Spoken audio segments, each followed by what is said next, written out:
Boker Tov les amis, shalom à tous et à toutes, Bezrat Hashem. Une bonne journée, une bonne continuation dans les 9 jours, les 9 jours de la Géoula, puisque Bezrat Hashem, ça va se transformer, tout va se transformer en bien, comme on a dit Rabbi Nachman, Yeshinyan Shemitaper Hakol Letova. Tout va se transformer en bien, Bezrat Hashem. Donc, Mazal Tov pour Omidaon, c'est son anniversaire aujourd'hui. Donc, Bracha, Latzlacha dans tous les Nyanim pour Ochama, Bat Esther, Bezrat Hashem. Que vous ayez, Bezrat Hashem, toutes les Yeshua, tout ce dont vous avez besoin. Et Tzemach 358, je ne sais pas qui c'est, mais Bezrat Hashem. Que des bonnes nouvelles. Merci pour vos brachot, que Bezrat Hashem, donc il ne faut pas oublier que Tisha B'Av ça s'appelle Moed et que comme on dit dans Tikkun Chatzot que on dit à Kadosh Baruch Hu que maintenant qui est au bas Moed, que maintenant ça y est, c'est le rendez-vous, c'est le moment est arrivé. Atatakum, on dit dans le Tikkun Chatzot, Atatakum, Terachem Tzion. Toi, tu vas te lever, Hachem, Terachem Tzion. Tu vas voir la miséricorde sur Tzion, qui est lechenena. Parce que maintenant, c'est le moment d'avoir miséricorde qui va moed. Parce que le moment est venu. Rav Ben Nachman, il dit, du moment où il y a Rabbi Nachman et Rabbi Nathan, ils sont venus dans le monde, puisque Rabbi Nachman, il a dit, s'il n'y avait pas eu Rabbi Nathan, il ne serait rien resté de moi. Donc du moment où il y a eu Rabbi Nathan qui est venu, cet élève, l'élève parfait, qui est venu avec le maître qui a amené l'enseignement de la Géoula, l'enseignement pour la délivrance de toute l'humanité, alors à ce moment-là, il dit, maintenant, toi Hachem, Atatakum, maintenant ça y est, c'est toi qui vas te lever. Maintenant, Terachem Tzion.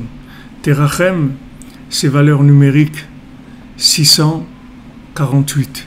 Terachem, Tav 400, Resh 200, ça fait 600, Chet 8, même 40. 648, c'est quoi? C'est Nachman Nathan. Nathan, c'est 500, Nachman, c'est 148.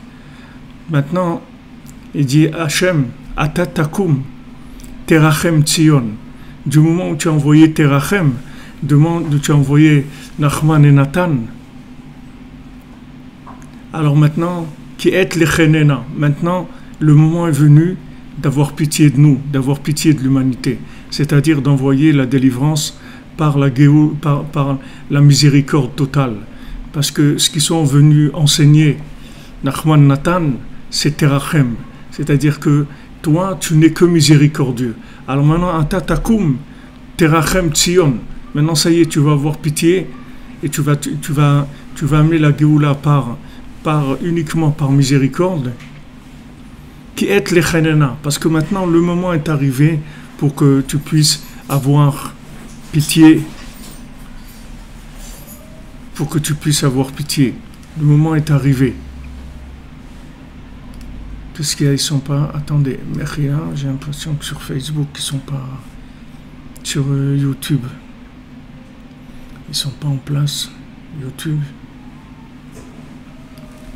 Est-ce que pour YouTube, c'est bon? Vous êtes...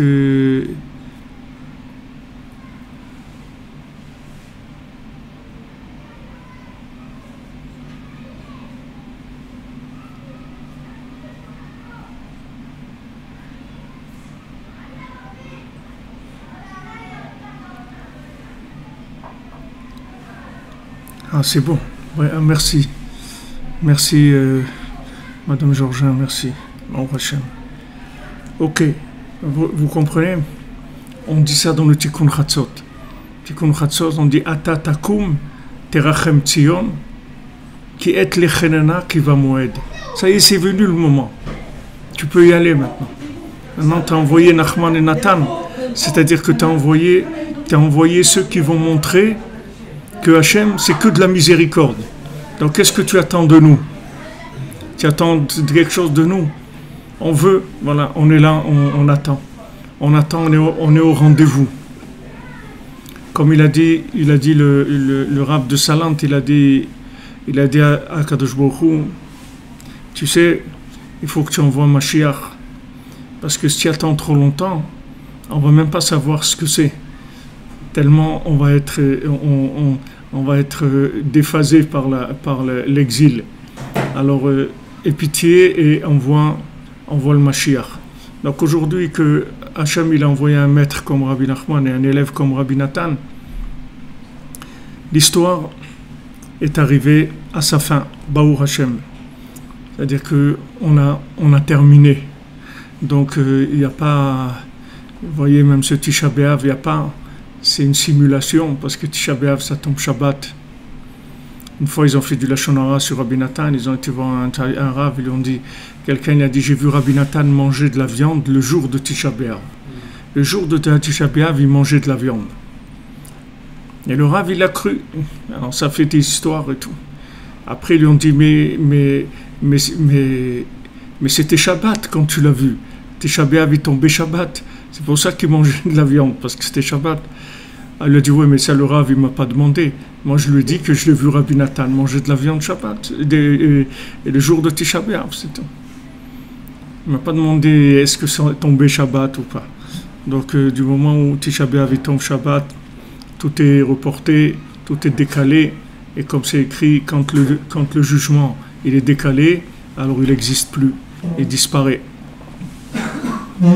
Donc il n'y a pas de Tisha B'Av, il n'y a rien du tout. Il n'y a rien que Bezant Hashem, le binyan de Kedusha, la construction, le rapprochement de chacun, de chacune, que chacun il sache que Hashem il aime beaucoup et qu'il attend vraiment là les derniers moments pour le délivrer dans tous les domaines, que ce soit la santé ou la parnassa ou le mariage ou les enfants, ou Eretz Israël, ou la Torah, ou la Yirat Shamayim, ou la Simcha, tout va venir, ça va venir pitom comme ça, tout va se mettre en place que par la miséricorde d'Hachem.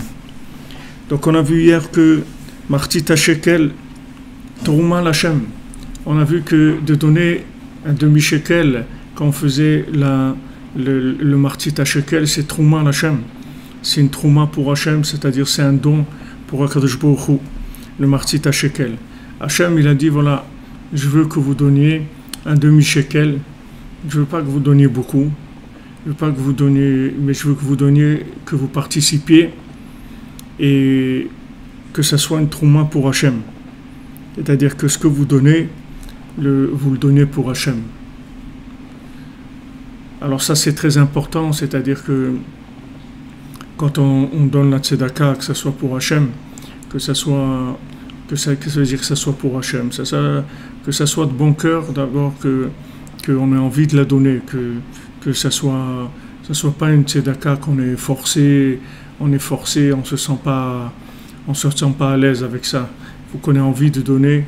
Kol mi nidevenu libo, tout celui que son cœur il lui donne envie de donner. Un ruach nediva, c'est-à-dire qu'on a envie de donner, et que ça soit pour faire grandir le nom d'Hachem dans le monde, faire grandir le nom du tzaddik, c'est faire grandir le nom d'Hachem. Parce que le nom du tzaddik et le nom d'Hachem, ils sont liés. C'est quand vous prenez le nom d'un enfant par rapport à ses parents, ils sont liés. Un enfant qui a réussi, alors c'est ses parents qui ont réussi. Un élève qui a réussi, c'est son maître qui a réussi. Et le tzaddik, quand il réussit, c'est Hachem qui a réussi. Parce que le tzaddik, il est là que pour faire connaître Hachem dans le monde. Donc quand on fait grandir le nom du tzaddik, c'est-à-dire qu'on fait connaître Rabbi Nachman au monde, en fait on fait connaître Hachem au monde. Et ça c'est quelque chose d'extrêmement important, que les gens ils sachent qu'il y a Dieu dans le monde. C'est le but de l'humanité. Comment ça commence? D'abord de savoir qu'il y a un maître comme ça, que ce maître il a révélé que Hachem il est entièrement miséricordieux. Alors que quand on donne pour le tzaddik, C'est-à-dire qu'on t'en donne pour le Mishkan du Tzaddik, pour construire quelque chose, qu'on donne pour une synagogue, qu'on donne pour des livres, qu'on donne quoi que ce soit qui vont faire connaître le Tzaddik plus dans le monde. À ce moment-là, ça fait grandir le nom d'Hachem. Donc Hachem, il nous demande cette participation-là pour qu'on puisse remettre les pendules à l'heure, comme on dit. Parce qu'Hachem, il peut faire tout seul. Hachem, il peut construire le Mishkan tout seul, il n'a pas besoin de nous. Mais seulement, il voulait une participation pour que, à travers cette participation, on montre qu'on a envie de ça. Aujourd'hui, Hachem, il demande qu'on ait du vouloir, qu'on ait beaucoup de vouloir, parce que ça va dépendre de ça, tout va dépendre de notre vouloir. Et parce que du pouvoir, il n'y en a plus, vous allez qu'à voir. Regardez ce qui s'est passé en France avec la Coupe du Monde, tout ça. Après, ils cassent les magasins, ils volent, ils font des trucs terribles. Il n'y a pas de police, il n'y a pas un seul policier, il n'y a rien du tout. Parce qu'il n'y a plus de pouvoir, c'est fini. Le pouvoir n'existe plus. Et les gens, ils sont en train de s'en rendre compte petit à petit qu'il n'y a plus de pouvoir. En fait, les forces de l'ordre, il n'y en a plus. Il n'y a plus de pouvoir, il n'y a plus de gouvernement qui a du pouvoir. C'est fini. Et de la même manière que nous, on n'a pas du pouvoir, que quand on veut faire quelque chose, on essaye de faire, et notre pouvoir il est très très faible. Notre pouvoir personnel à nous, dans le binaire, il est très faible. Et on est obligé d'utiliser le pouvoir d'Hachem. C'est-à-dire on est obligé de demander à Hachem de nous donner les forces de faire les choses. Parce que si Hachem ne donne pas les forces de faire les choses, on ne va pas y arriver. Donc on demande à Hachem, donne-nous les forces s'il te plaît. Donne-nous les forces parce qu'on n'arrive pas. Donne-nous les forces. Et à ce moment-là, comme David Ameller, qui n'a pas de force, mais les forces qu'il a, elles viennent d'Hachem. Il est très fort parce que ces forces, elles viennent d'Hachem. Aujourd'hui, on est obligé d'utiliser les forces d'Hachem, c'est-à-dire notre pouvoir, ça va venir d'Hachem uniquement. Ça ne va pas venir du pouvoir du binaire, du pouvoir de la logique. Aujourd'hui, il y a beaucoup de gens qui comprennent des choses. Tu vois combien de gens comprennent des choses? Ils prennent des décisions. Et quand ils prennent des décisions, ils sont honnêtes. Ils sont très honnêtes au moment où ils prennent leurs décisions. Ils disent, voilà, je te promets, à partir de maintenant, ça y est, je vais faire cette chose-là bien, ou bien je ne vais plus faire cette bêtise. Je te promets, je ne vais plus le faire. Et quand il le dit, c'est vrai. Et quelques heures après, il recommence à faire la même bêtise. Alors tu dis, mais tu es fou, tu es malhonnête, tu triches, tu mens. C'est pas vrai, pas vrai. Il triche pas, il ment pas du tout, mais il n'a pas la force. Quand il dit je vais plus faire ça, c'est vrai. À ce moment-là, il est sincère. Quand il dit je vais plus fumer, ou quand je dis je vais plus faire cette bêtise, ou une mauvaise fréquentation, je vais plus lui téléphoner, je vais plus avoir de rapport avec cette personne, je te promets, je m'engage que plus jamais je téléphonerai à cette personne et tout. Et quelques heures après, il retéléphone encore à cette personne-là. Il dit mais tu es un menteur alors. Non, c'est pas un menteur. C'est pas un menteur. Il n'a pas la force, c'est tout. C'est pas un menteur. Alors au lieu de lui dire tu es un menteur, tu es un tricheur et tout, il faut lui dire viens, comment je peux t'aider? Tu veux arrêter ça? Tu vas arrêter de téléphoner à cette personne? Alors viens, je vais t'aider. Comment on peut faire? Comment on peut faire? Viens, on va trouver des solutions. On va trouver des solutions. Comment arriver à t'aider à faire ce que tu as envie de faire? Aujourd'hui, vous ne pouvez pas avoir de la rigueur avec quelqu'un en le traitant de menteur ou de tricheur et tout. Parce que cette personne-là, elle triche pas, elle ment pas. Juste, elle n'a pas la force, c'est tout. Donc c'est autre chose complètement. C'est-à-dire la personne, elle veut vraiment, mais elle ne peut pas.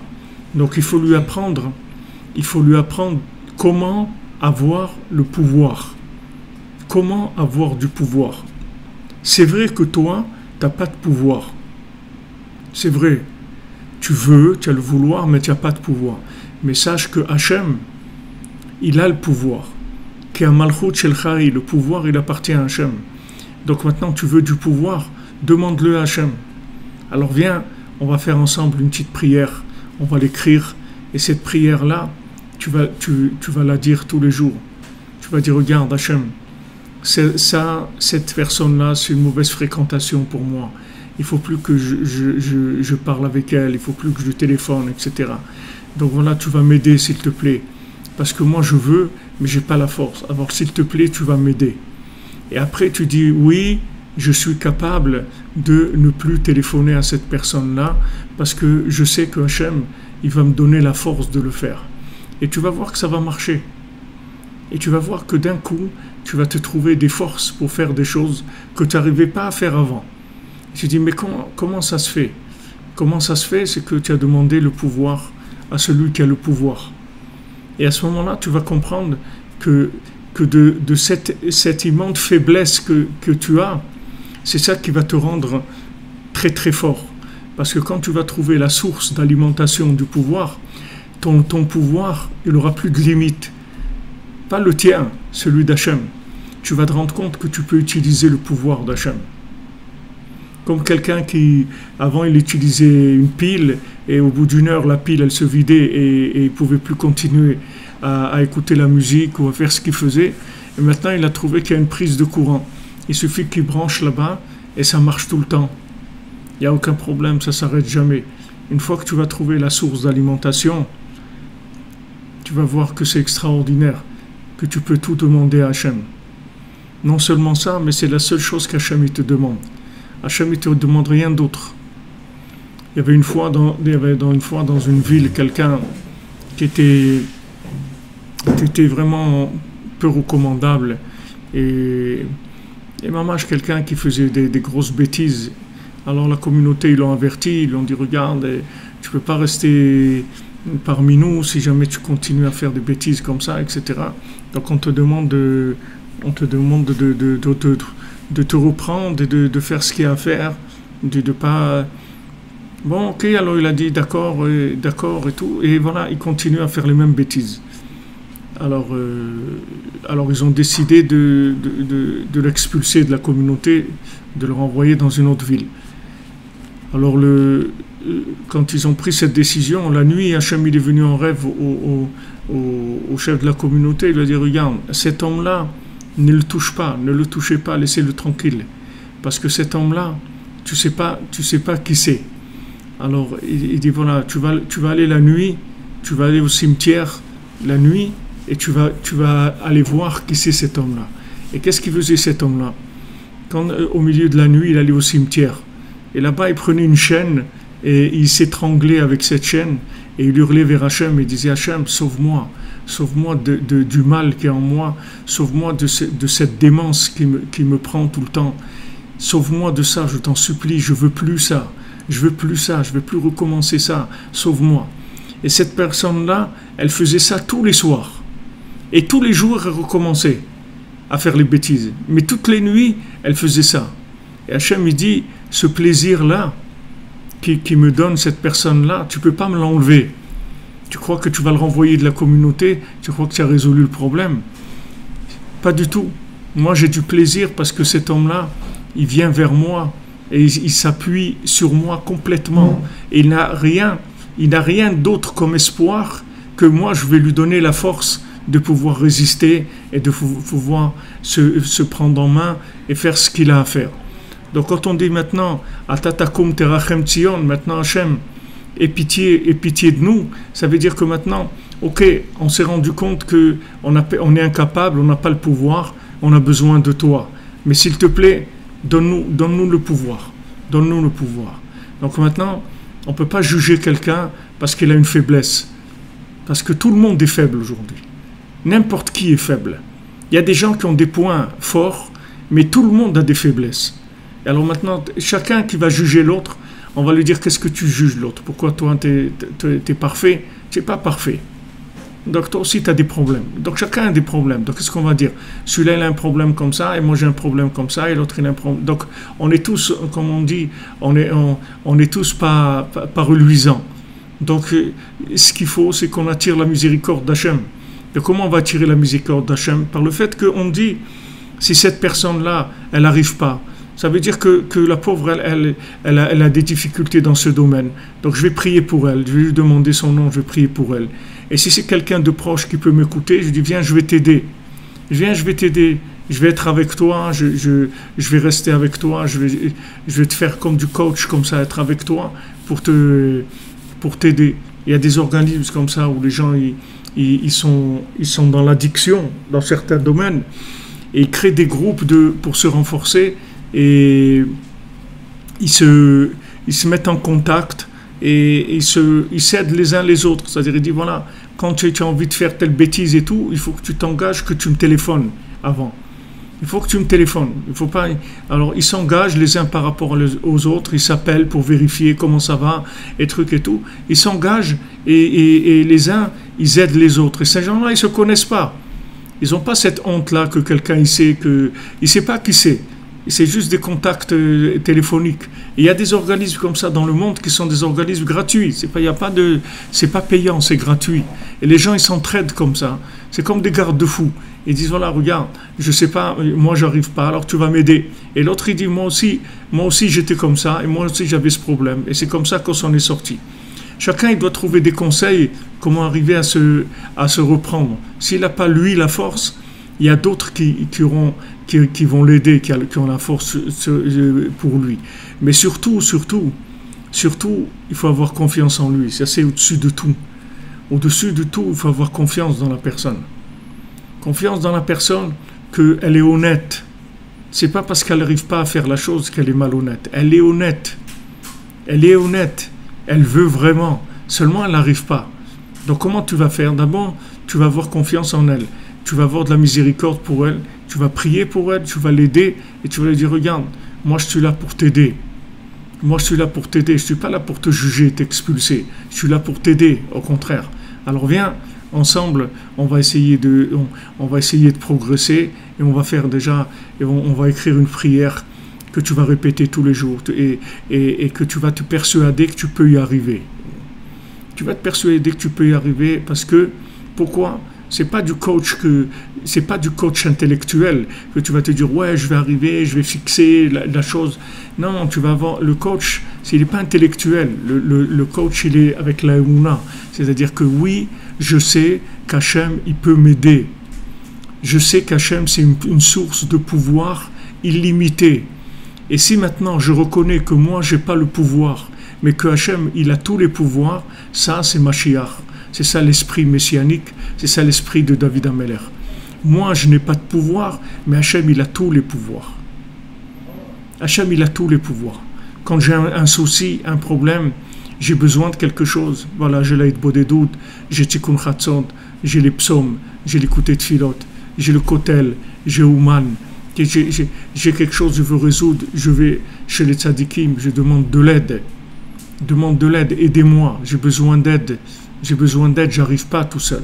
C'est ça que Akadosh Baruch Hu il veut. Akadosh Baruch Hu il veut ça. Donc maintenant, quand Hachem il a demandé notre participation pour construire le Mishkan, c'est parce que il veut qu'on lui montre que on veut. Hachem il te demande un demi-shekel. C'est-à-dire Hachem, il veut pas te demander que tu payes la moitié du Mishkan, même si tu as les moyens. Il veut pas ça. Il ne veut pas ça. Parce que si jamais tu payes la moitié du Mishkan, tu vas avoir l'impression que c'est toi qui l'as construit le Mishkan. Hachem, il veut que tu donnes une somme tellement insignifiante que tu es sûr que tu n'as pas construit le Mishkan. Seulement, quand tu as donné un demi-shekel, ce que tu as fait, c'est que tu as révélé que tu voulais et tu sais que tu as une participation, aussi infime que soit-elle, mais tu fais partie des gens qui veulent. C'est comme si tu as voté pour. Tu as donné une somme qui est petite, qui ne peut pas suffire à construire le Mishkan, même pas une petite partie du Mishkan, mais seulement tu as montré que tu étais tu as fait un choix, que ce choix-là, il veut dire Hachem, je veux que tu résides parmi nous. Je veux que tu aies ta maison parmi nous. Voilà, c'est tout ce qu'Hachem lui demande. Alors maintenant Rabbi Nathan il dit que la destruction du temple, en fait, c'est la destruction aussi de tous les foyers du monde. Parce qu'un foyer, c'est quoi un foyer? C'est du feu. Qu'est-ce que c'est un foyer? C'est du feu. C'est la même chose. C'est-à-dire une maison, s'il n'y a pas la présence d'Hachem, elle brûle la maison. Donc il ne faut pas s'étonner de tous les problèmes qu'il y a dans les foyers, les problèmes qu'il y a à se marier. Des gens, les pauvres, ils attendent, les années passent, ils n'arrivent pas à se marier. Parce qu'il y a des foyers, il y a des incendies. Il y a des gens qui envoient des ballons incendiaires, des cerfs-volants, des trucs. Ils essayent d'incendier. Le Yitzhara, il essaye d'incendier les maisons, d'incendier les cultures, d'incendier les foyers. Il essaye de détruire.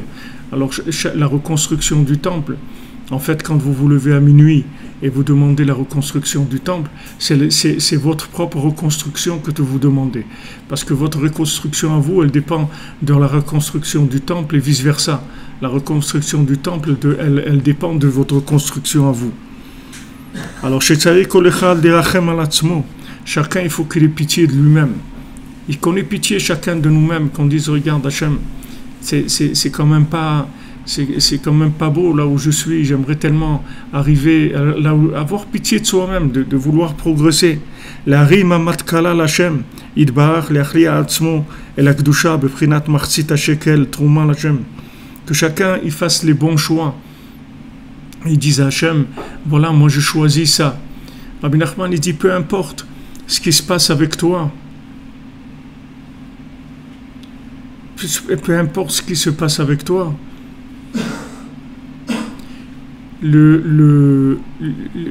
tous les jours, tu demandes, tu dis à Hachem, voilà, aujourd'hui je commence à te servir. Tous les matins, tu annonces, tu dis à Hachem, regarde, aujourd'hui, ça y est, je commence, je fais un nouveau départ et je vais commencer à te servir comme il faut, et à être comme il faut, comme ma conscience le veut, comme ma connaissance, ma conscience le veulent. Alors aujourd'hui, je commence. Et Rabbi Nachman, il dit, même si tu n'arrives pas, ça fait rien, tu commences. Et dès que tu peux, tu recommences. Comme ça, dans la journée, plusieurs fois. Tu dis, non, à partir de maintenant. Il dit, mais voilà, tu as dit déjà 10 fois aujourd'hui que tu allais commencer, et à chaque fois, tu fais des bêtises. Et ça fait rien. Et qu'est-ce que je vais faire? Je vais essayer, c'est tout. Encore, et encore, et encore, et tu vas voir qu'un jour, ça va marcher. Un jour, tu vas essayer, et ça va marcher. Donc, à chaque fois, tu refais des commencements. Hachem, il veut ça. Il veut que tu aies pitié de toi-même et que de toute façon, qu'est-ce que tu peux faire d'autre? Qu'est-ce que tu es venu faire dans ce monde? Tu peux dire, ouais, de toute façon, ça ne marche pas pour moi. Tout, c'est pas vrai. Ça ne marche pas pour toi si tu es tout seul. Mais ça marche pour toi si tu es entouré, si tu as des amis, si tu as le tzaddik, si tu as Hachem, si tu as la prière, si tu as la émouna. C'est sûr que ça va marcher. C'est sûr, il n'y a aucun doute là-dessus. C'est sûr que ça va marcher. Pas parce que tu es capable.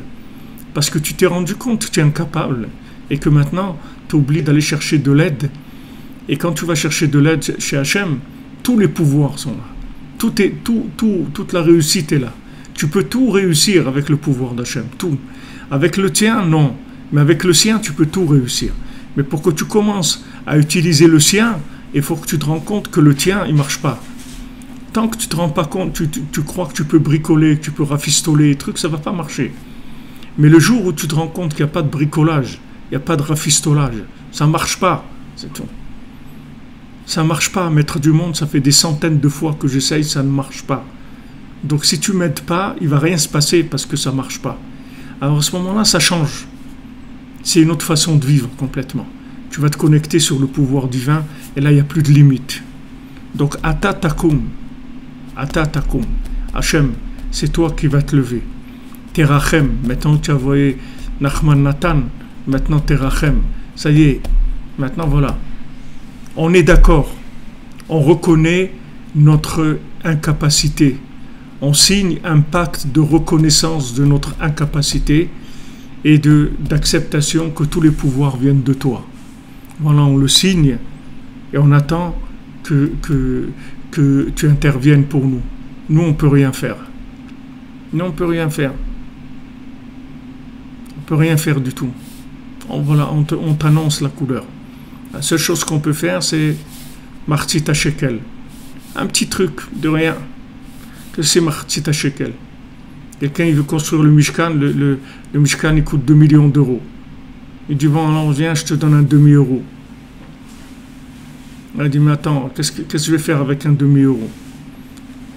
Eh bien, qu'est-ce que tu vas faire avec un demi-euro? Tu vas montrer à Hachem que tu veux que le Mishkan il existe. C'est tout ce que tu vas faire. C'est vrai qu'avec un demi-euro, tu vas rien construire. Tu vas même pas acheter la poignée d'une porte. Mais tu as montré que tu veux que ça existe. Et tout. Donc c'est insignifiant au point de vue action, mais ça a tout le sens que Hachem il veut, c'est que tu montres que tu veux que ça existe. Tandis que maintenant, si tu pouvais payer le Mishkan, peut-être que ton vouloir, il serait pas aussi évident que si tu donnes une somme insignifiante qui montre que de toute façon, avec ça, tu ne peux pas le construire. Aujourd'hui, c'est pareil, c'est-à-dire spirituellement, c'est-à-dire ce que tu vas faire, c'est dérisoire par rapport à la chose qu'il faudrait faire. Pour faire la chose, il faudrait beaucoup de moyens, beaucoup de pouvoir. Tu peux pas, tu n'as pas ce pouvoir-là. Mais maintenant, qu'est-ce que tu as? Tu as un petit pouvoir, presque infime, qui montre juste que tu as du vouloir, c'est tout. Mais tu ne vas pas te tromper avec ça en croyant que tu es capable. Tu n'es pas capable, parce que c'est nul. C'est nul. Si tu prends un Mishkan, il coûte 2 millions d'euros, ok, j'ai donné un demi-euro. Donc qu'est-ce que j'ai fait? J'ai rien fait du tout. Non, tu as fait quelque chose de très grand. C'est que tu as montré que tu veux que ça existe. Voilà, c'est tout ce que Hachem te demande. C'est pour ça que c'est difficile la parnassa, comme l'ouverture de la mer Rouge précisément. Pourquoi il y a eu nos sages, ils comparent ces deux éléments, pourquoi ils mettent en rapport ces deux éléments-là. כי משה רבנו המשיך ופרסם השגחתו בעולם על ידי האותות והמופתים שעשה במצרים, על ים סוף, ונתגלה חידוש העולם והשגחתו יתברך, עד שנחשב כאילו נברא העולם אז. Parce que maintenant, qu'est-ce qu'il a fait Moshe Rabbeinu? Il a fait connaître la providence divine dans le monde avec tous les miracles qu'il a fait en Égypte et sur la mer Rouge. Et à ce moment-là, s'est révélé le Chidush HaOlam. C'est-à-dire le Chidush HaOlam, comme quoi Hachem il renouvelle le monde et il renouvelle les facteurs et les statuts des choses.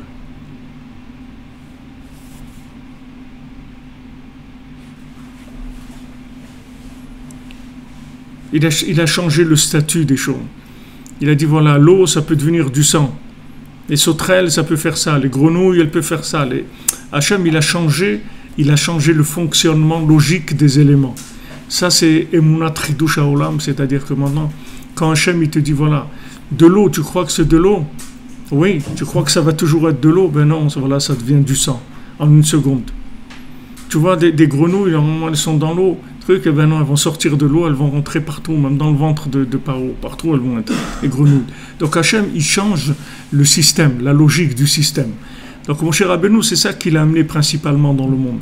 C'est que ne croyez pas que ce système-là, la logique du système, c'est quelque chose d'absolu. C'est une logique qui est latente et qui est voulue à chaque fois. C'est-à-dire qu'il n'y a aucune logique et aucune cause à effet. Tant que l'eau c'est de l'eau, c'est parce qu'il y a un vouloir que ça soit de l'eau. Si Hachem il veut que l'eau ça soit du sang, alors ça devient du sang. Donc ça c'est ce qu'il a fait descendre mon cher Rabbeinu. Jusqu'à ce qu'il y ait une telle révélation du vouloir d'Hachem qui se cache dans la logique que ça a été considéré comme si le monde avait été créé à ce moment-là. Parce qu'il y a une prise de conscience de dire mais c'est ça, mais je savais pas que c'était ça. Je savais pas que c'était ça. Une fois il y avait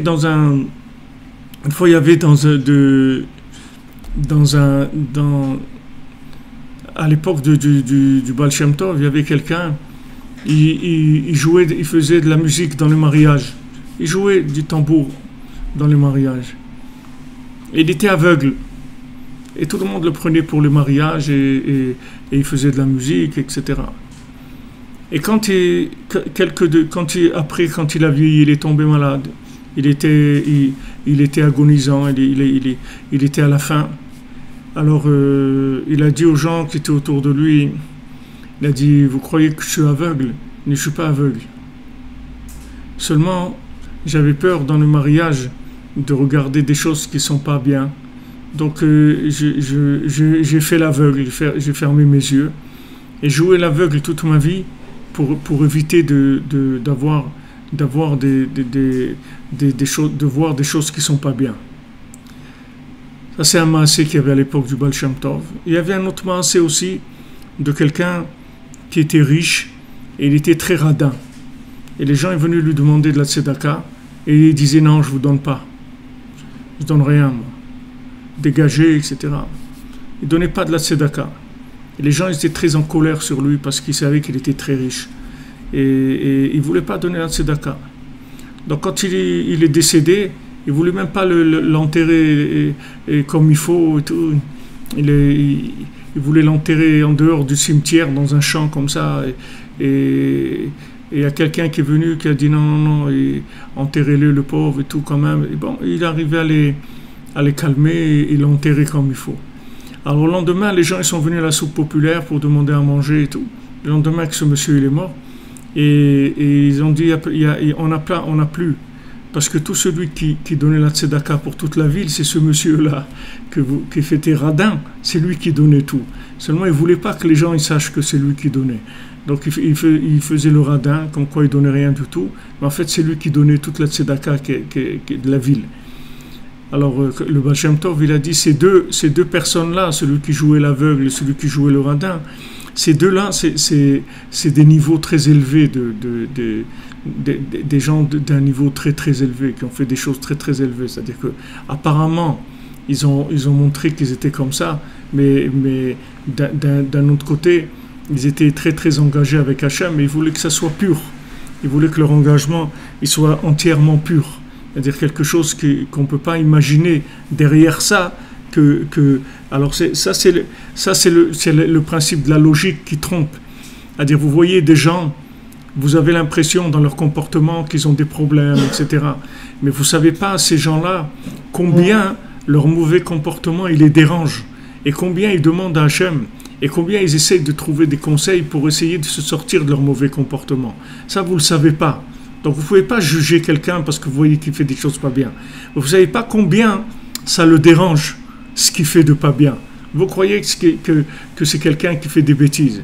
Mais ce n'est pas ça qu'il faut retenir. Il faut savoir qu'est-ce qu'il y a derrière ça. Donc Hachem, il veut annuler ce principe de la logique. Il veut que les gens arrêtent de fonctionner avec des déductions logiques par rapport à ce qu'ils voient, ou ce qu'ils entendent, ou ce qu'ils sentent. Ils veulent que Hachem, il veut que les gens ils se connectent à une autre dimension et qu'ils aient de la miséricorde. Donc Hachem, il montre, regarde, il n'y a pas de logique. Sache qu'il n'y a pas de logique. Même si 1000 fois tu es tombé, la 1001e fois, tu ne vas pas tomber. Et tu ne vas plus jamais tomber.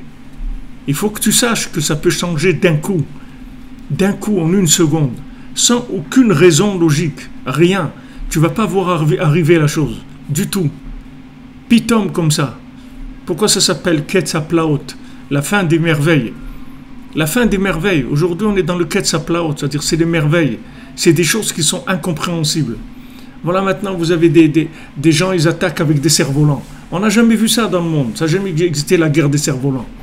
Il y avait la guerre des boutons, mais pas la guerre des cerfs-volants. On n'a jamais vu la guerre des cerfs-volants. C'est quoi la guerre des cerfs-volants? Ça s'est jamais vu. Parce que c'est que des trucs, et vous avez une armée en face avec des trucs électroniques, des missiles, des trucs, et ils ne peuvent rien faire parce que c'est quelque chose qui est complètement, qui enlève toute logique. C'est-à-dire, on ne sait pas par où attraper ça. Tu vas tuer quelqu'un parce qu'il envoie un cerf-volant, et tu te dis, mais j'ai rien qu'envoyé un cerf-volant. C'est tout. Alors tu pries, tu demandes à Hachem. Hachem fait tourner le vent de l'autre côté. Fais tourner le vent. Hachem, toi tu peux, c'est rien du tout que tu changes le vent. Que tu fais tourner le vent de l'autre côté, d'une manière à ce que le cerf-volant, ils n'arrivent pas chez nous. Ça, tu peux faire. Alors voilà, c'est tout ce qu'il veut, Hachem. Tu lui demandes ça, c'est tout. Tu lui demandes ça. Tu dis, regarde, arrête de brûler nos terres, de brûler tout ce qui, notre production alimentaire et tout. Pourquoi Hachem, tu laisses faire ça? Amène un vent qui détourne le cerf-volant vers la mer, qui s'en aille. Et Hachem, il peut faire ça, c'est rien du tout pour lui. Tu crois que le vent, il souffle toujours là-dedans, dans ce sens-là? Logiquement, tu crois ça. Mais à chaque fois qu'il souffle dans ce sens-là, c'est Hachem qui veut. Donc change son vouloir. Tu lui demandes, s'il te plaît, change Hachem. change la direction du vent. Et Hachem, il peut la changer. Ça s'appelle Emunat Chidush Haolam, c'est-à-dire que tu sais que chaque chose ne fonctionne pas par automatisme, mais elle fonctionne par un vouloir renouvelé tout le temps. Zeprinat Kriyat Yamsouf. Donc ça, c'est le principe de l'ouverture de la mer Rouge. Ça, c'était le plus spectaculaire de tout ce qu'il y a eu. Comment la mer qui s'ouvre. La mer qui s'ouvre, c'est quelque chose d'incroyable. Comment l'océan qui s'ouvre, tu vas marcher dans l'océan, dans la terre ferme, au milieu de la mer, c'est quelque chose d'extraordinaire. Que l'eau s'est ouverte. En fait, qu'est-ce qui était caché là-dedans? C'est la séparation des eaux d'en haut et d'en bas. C'est ça, ce qui était caché dans ce miracle-là de l'ouverture de la mer Rouge. En fait, quand Hachem il a ouvert la mer Rouge, il a montré que, tu vois, ces eaux-là, je peux les ouvrir, c'est-à-dire, c'est le début de la création du monde. Avant, c'était tout de l'eau. Et avec de l'eau, comme le bébé dans le ventre de sa maman, c'est que de l'eau, c'est tout. C'est que de l'eau. L'enfant, il a une vie aquatique. Après, il va passer dans une vie aérienne. Mais au début, il a une vie aquatique complètement. Les poumons ne fonctionnent pas. C'est-à-dire que c'est que aquatique. Après, d'un coup, il va sortir, il va crier, il va commencer à respirer, il va passer dans un autre système. Le schéma de la naissance et de la gestation, de la naissance d'un bébé, c'est comme le monde. Le monde, il était comme ça. Il y avait des eaux. Et Hachem, il a séparé les eaux d'en haut et les eaux d'en bas, il a créé le monde. Donc maintenant, quand il a ouvert la mer Rouge, il a dit, vous voyez, maintenant commence un nouveau monde, une nouvelle vie. Maintenant, on va commencer quelque chose de nouveau. C'est-à-dire, on va séparer entre les eaux d'en haut et les eaux d'en bas, c'est-à-dire qu'il y a une nouvelle création qui s'est faite par la prise de conscience qu'il n'y a pas de logique. C'est-à-dire, si tu prends conscience qu'il n'y a pas de logique, que tout est voulu par Hachem, ça c'est la création du monde. C'est ça la création du monde. Alors le monde il est recréé chaque jour. Si tu as la Emouna, tu vas le voir. S'il n'y a pas l'Emouna, tu ne vas pas le voir. Tu vas croire que tous les jours c'est des photocopies du jour d'avant. Mais ce n'est pas du tout des photocopies, tout est voulu chaque jour. Même quelqu'un qui réussit, Baruch Hachem, qui réussit dans son travail, qui réussit dans sa famille et tout, c'est voulu tout le temps. Et quelqu'un, le contraire, quelqu'un qui échoue tous les jours, il ouvre son magasin, il n'y a pas de clients, il n'y a pas de truc. C'est voulu par Hachem. C'est pas parce que c'est Hachem qui veut que ça soit comme ça. Donc du moment qu'il y a un vouloir derrière, tu peux t'attaquer à ce vouloir-là. Soit maintenant c'est un vouloir qui est bien pour toi, donc tu vas remercier Hachem pour qu'il entretienne ce vouloir tout le temps. Soit maintenant c'est un vouloir qui te dérange, tu vas demander à Hachem de changer ce vouloir, que tu veux que maintenant ça marche, que dès que tu as des clients, que du shalom, que tu as de la simcha, que tu as de la santé, et tout. Le corps, il est malade, c'est voulu par Hachem. Si Hachem il change, ton corps il ne va pas être malade. Donc tu lui demandes, tu lui dis s'il te plaît Hachem, j'ai des choses à faire, je dois voyager à Oman, je dois faire ça, je dois faire des smachot, je dois me marier, je dois avoir des enfants, je dois élever mes enfants, je dois les accompagner à l'école, je dois les accompagner à la choupa, je dois les marier, je dois monter en Eretz Israël, donne-moi la santé, j'ai besoin j'ai des choses à faire. Tu demandes à Hachem de changer ce vouloir. Parce qu'il n'y a pas quelqu'un il est malade, ou quelqu'un il ne peut pas, ou quelqu'un il n'a pas de moyens. Tout ça, c'est des états qui peuvent changer tout le temps. Il n'y a rien qui est figé. Il n'y a rien qui est figé. Ça s'appelle Emunat Chidush Haolam. Et la plus grande forme de ça, c'est ça fait dans l'ouverture de la mer. Parce que ça ressemble vraiment au schéma de la création. Ça ressemble, c'est mamage comme tu prends un poisson et après il sort de l'eau et il devient un animal qui vit sur terre. Avant il vivait dans l'eau et maintenant il sort, ça y est, il commence à respirer sur terre et à être... C'est-à-dire il y a un passage de l'aquatique à l'air.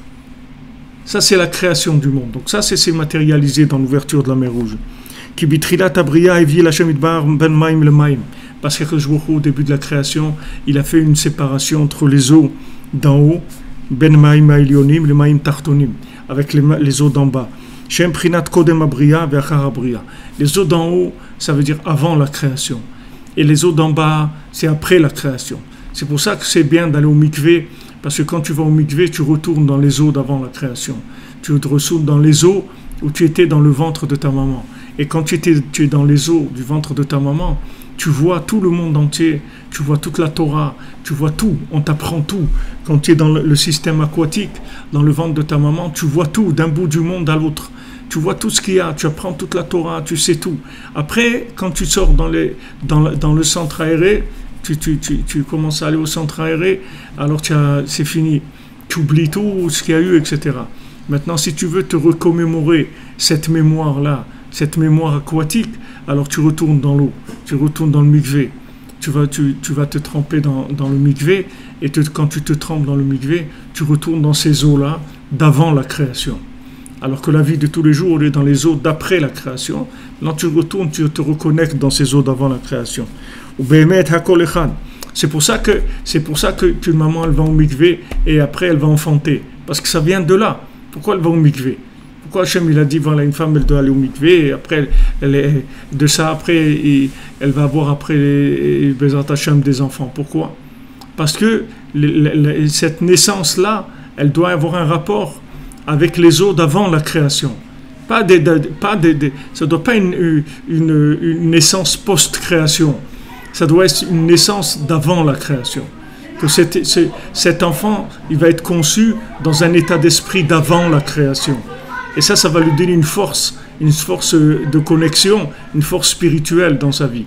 C'est-à-dire qu'il va pouvoir tout le temps, dans toutes les situations, il va pouvoir avoir la émouna, que non, il y a Hachem dans le monde et que c'est Hachem qui va m'aider et il va y aller, c'est tout, et il va faire ce qu'il a à faire et il va réussir parce qu'il a la émouna dans Hachem, que c'est Hachem qui fait, que c'est Hachem qui donne la réussite, que c'est Hachem qui protège, etc. Mais cette force-là, cette force spirituelle, cette force mentale, du mental de l'âme, c'est-à-dire que cette force du Sechel Yuni, c'est-à-dire du mental de l'âme, elle vient beaucoup de la conception. C'est pour ça que quand une maman a été au mikvé, l'enfant qui naît, il a une autre force complètement spirituelle. Parce qu'il a été conçu dans une atmosphère des eaux d'avant la création. Donc il sait que ça existe. Il sait qu'il y a un autre monde. Et il vient de là-bas. Il vient de là-bas. Et toute sa vie, c'est comme le fugitif, là. Il y avait un truc qui s'appelait le fugitif. Il fuyait tout le temps. Il venait d'un autre monde et il fuyait tout le temps. C'est-à-dire que c'est quelqu'un, il sait qu'il vient d'un autre monde. Et il fuit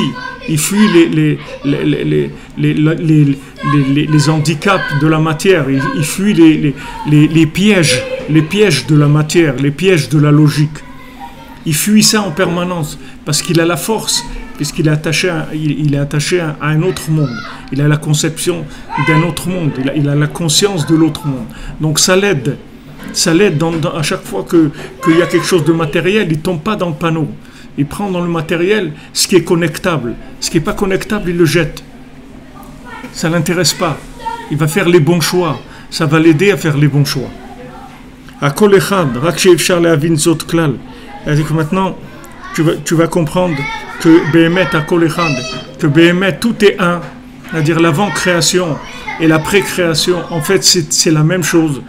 Les eaux d'avant et les eaux d'après, c'est les mêmes. Elles ont juste été séparées. Donc, comme qu'elles sont séparées, elles ont pas l'air d'être les mêmes. Mais en fait, c'est les mêmes. C'est-à-dire, ce monde-là et l'autre monde, c'est le même. Seulement, il faut que tu le branches, c'est tout. Si tu branches ce monde à l'autre, tu verras que c'est le même. C'est le même, c'est tout à fait le même. Mais si tu ne le branches pas, alors il a l'air d'être un monde de logique, d'un monde de cause à effet, d'un monde où il se passe des choses, où il y a...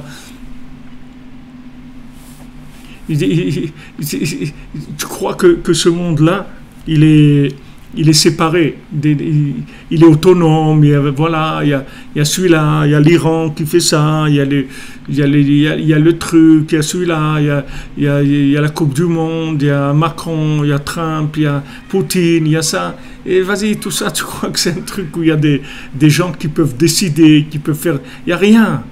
Il n'y a rien. Ce monde-là, c'est complètement l'autre monde. C'est la même chose. Seulement, il faut que tu le connectes. Il y a eu une séparation entre les deux eaux. Il faut que tu le ramènes. On ne peut pas comprendre ça logiquement, du tout.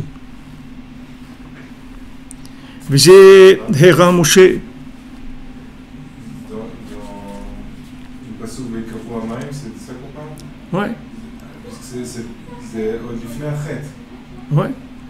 Alors il y a un ratson mechatchila du piroud. Mais c'est ça la création. La création c'est un piroud. C'est-à-dire c'est une séparation. Avant tout, c'est le début de la création. C'est mamash. Hachem il a réuni les eaux. Et même sur la terre, tu sais, tu prends toute la terre, la superficie de la terre, il y a beaucoup d'eau. C'est-à-dire que Hachem il a découvert, même la terre elle-même c'était une baignoire, c'était une piscine, c'était un mikvé, la terre. Hachem il a poussé l'eau. Mais tu vois les vagues, elles veulent rentrer tout le temps. L'eau, elle veut rentrer. Il y a un midrash qui te dit quand les vagues elles parlent entre elles, elle dit je vais rentrer, je vais noyer le monde. Elle arrive au bord, tac, elle se casse. Qu'est-ce qui l'a fait se casser? Il n'y a rien. Pourquoi elle se casse? Tu vois des vagues immenses de 8 mètres et tout. Si elle continue comme ça, elle rentre, c'est un tsunami, elle rentre et noie tout. C'est pour ça que les tsunamis, quand maintenant il y a trop de, quand les eaux d'en bas, elles oublient qu'il y a les eaux d'en haut, alors les eaux d'en haut, elles s'énervent. Elle dit, ah bon, tu crois que tu vas faire la fête? Tu vas faire la fête, tu vas voir un petit peu. Alors les eaux, elles avancent, c'est tout. C'est très simple. On revient à une manifestation, comme je vous ai dit, quand le Beth Amikdash il a brûlé, c'est pas parce qu'Hachem s'est retiré, c'est parce qu'Hachem s'est révélé plus que d'habitude, ça a brûlé le temple. Parce qu'Hachem ne pouvait plus supporter qu'on l'ignore. Il dit, vous m'ignorez, vous allez voir, je vais venir. Et quand il vient, ça brûle, parce qu'on ne peut pas supporter cette lumière-là. Alors ces eaux-là, les eaux d'avant, elles sont d'accord de communiquer au compte-gouttes avec les eaux d'en bas. Mais seulement, il faut que les eaux d'en bas, elles n'oublient pas qu'il y a les eaux d'en haut. Si elles oublient, elles commencent à aller dans des trucs complètement opposés et qui disqualifient complètement la possibilité de recherche d'Hachem, des comportements qui disqualifient. Ces comportements qui disqualifient, ils attirent beaucoup de rigueur, parce que l'eau d'en haut, si elle s'énerve, ça amène beaucoup de dégâts dans le monde. Donc tu vois ces images-là, c'est très impressionnant, les vagues. Très très impressionnant. Ça a une force énorme. La vague, ça a une force énorme. Et pourtant, tu vois, tu vas attendre quelques minutes, ça va devenir 1 centimètre d'eau qui va être tout doux, qui va finir sur le bord comme ça, ou même qui va se fracasser sur des rochers ou autre. Mais tu vois qu'il y a un moment où, tac, elle s'arrête. Et il y a un midrash qui fait parler les vagues. Il rapporte ça à Rabbi Nathan, tu vois. Les vagues, elles partent, elle dit, viens, on va aller les détruire et tout. Et l'autre, elle lui dit, mais tu es folle, on ne peut rien faire du tout. Tu ne sais pas ça. Tu vas voir, on va aller au bord, on va s'arrêter complètement. On ne peut pas, tu ne comprends pas qu'il y a quelque chose qui bloque, qu'on ne peut pas aller au-delà. Et elle voudrait aller, parce que des fois, la nature elle-même, elle est très énervée contre l'homme, qui se comporte de façon tellement abjecte et tellement mal. Elle veut se révolter contre l'homme, mais Hachem il retient ça, il ne les laisse pas. Mais si Hachem ne retient pas les eaux, il noie le monde, comme c'était avant, comme c'était le déluge. Le déluge c'est quoi? C'est l'eau qui revient, c'est tout. C'est le retour de l'eau. Le retour de l'eau, Hachem Ishmor, c'est terrible. Donc ça c'est la création, c'est avant tout, avant Adam Arishon, avant qu'il existe quoi que ce soit. Le point de départ c'est ça, c'est la séparation entre les eaux d'en haut et les eaux d'en bas.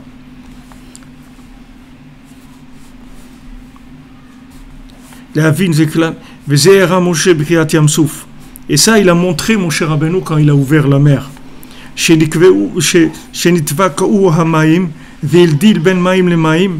Que les eaux se sont ouvertes. Et il a séparé entre les eaux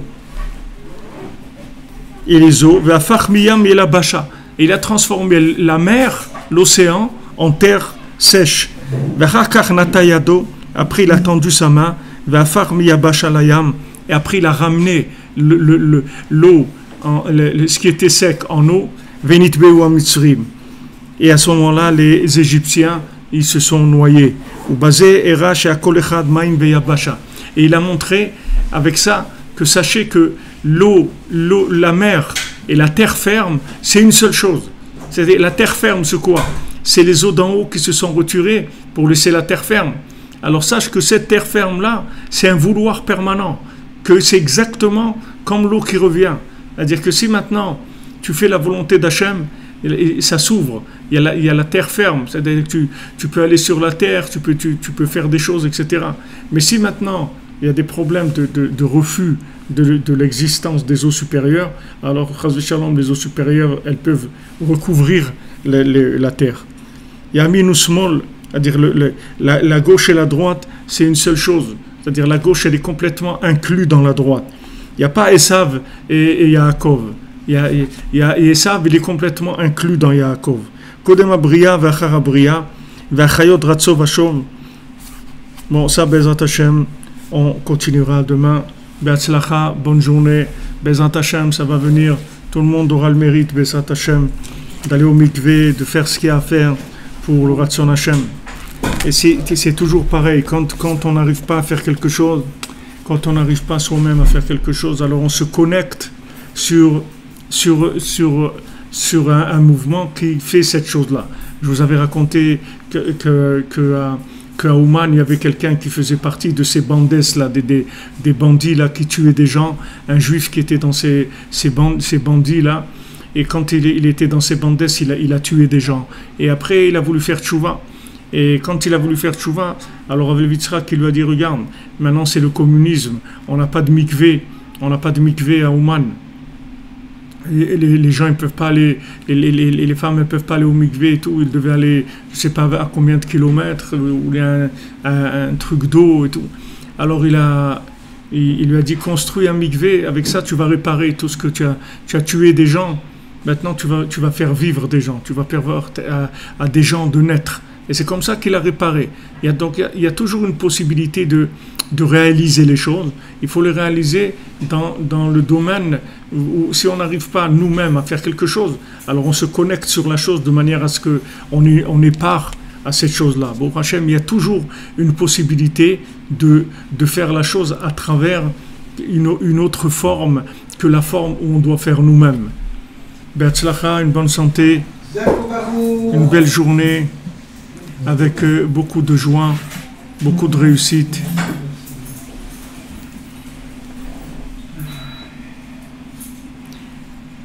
Et oui, il pleuvait des trombes à Ouman. Ouais, des fois, il y a beaucoup de pluie. Hier ouais, c'est vrai, j'ai vu qu'il y avait beaucoup de pluie.